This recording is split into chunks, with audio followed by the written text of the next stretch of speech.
Tigertail by writer-director Alan Young depicts the impoverished porn of an Asian diasporic father, with notebook level of nostalgic romanticism.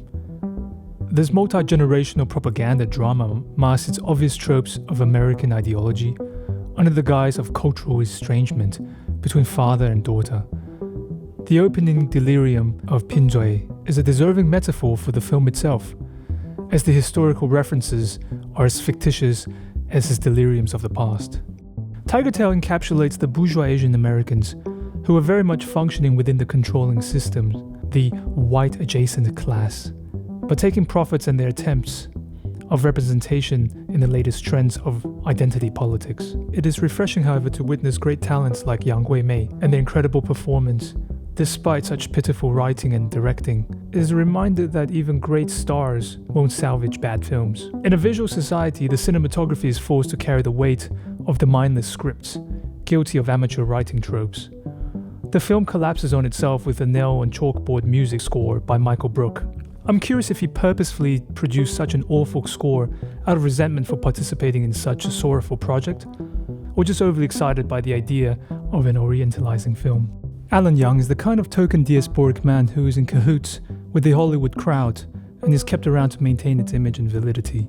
Producing embarrassingly edgy normative titles like Date and Switch, an advantageous position as the token Asian who lacks any dignity to take on opportunities like this for diversity fillers. This is the kind of film that people represented would never have even heard of, but is raved within its own multi-level marketing pyramid scheme of the Neo Studio system, commonly known as Netflix. It makes one curious as to the purpose of such a wasteful production, and what purpose does it serve? Surely it doesn't entertain, nor cause any inspiration for social awareness of change. It's designed to confuse the viewer of both Taiwanese people as well as the outsiders, as the writing reveals the pretensions of a delusional fraud. The embarrassingly obvious image that Alan Young incites is he who suffers from Stockholm Syndrome can sometimes enjoy the prestigious position as house slave. He then works proudly to promote the pyramid scheme by propagating model minority myths and the success stories, because obviously it has worked for him, as well as the unconvincingly diasporic Asian man in the film.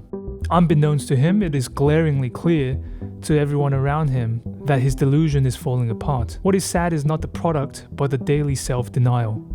One can only have a sense of pity for Alan Young. What more is there to say to people suffering from such delusion? The predictability of such pedestrian attempts is an embarrassment to those who relate to the cultural experiences of those connected to the island of Formosa, as well as those involved with the art of cinema. Within this generation, white supremacy and the studio system is certainly diluting. I can only sit back and enjoy the demise of Netflix. The only touching moments are seeing once more the Taiwanese people in its language spoken loud and proud, strikingly beautiful in a pond of mud. Tigertail is the perfect film to slide right into E tier.